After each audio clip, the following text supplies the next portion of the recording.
Pangit, walang itsura, di ka akit-akit, madalas pagtawanan.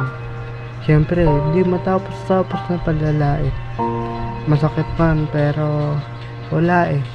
Matibay ang ebidensya. Kita sa itsura, kita ng mata. Mga mata na paslabas lamang bumaba sa mga mata. Na dumudurog sa pagkatao ko palaging mga mata. Na kung may mata ay para bang sumasakan na kable at pumupulupot sa sarili at kumukuryente. Sa natitirang tiwala ko sa sarili, hindi pati sa mundo.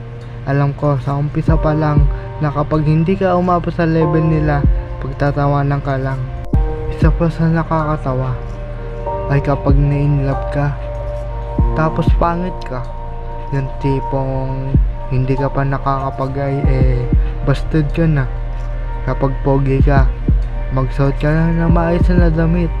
Malamang para sa kanila, branded yan. Pero pag pangit ka, kahit isuot mo ang pinakamagandang damit, sasabihin nila sa'yo, malamang nakaw yan.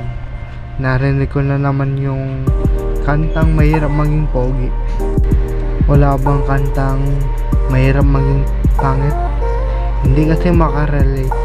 Minsan naisip ko at natanong ko sa sarili, sakit ba ang pagiging pangit? Magkano ba ang bakuna?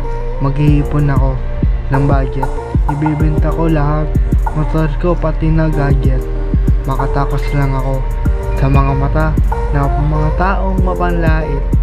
Isa, dalawa, tatlo. Hindi bilang upang maglaro, kundi bilang kung ilang beses kong sinubukan tiliin ang sarili at pagkaagos ng dugo dahil lamang sa mga salitang umuukit sa aking bungo.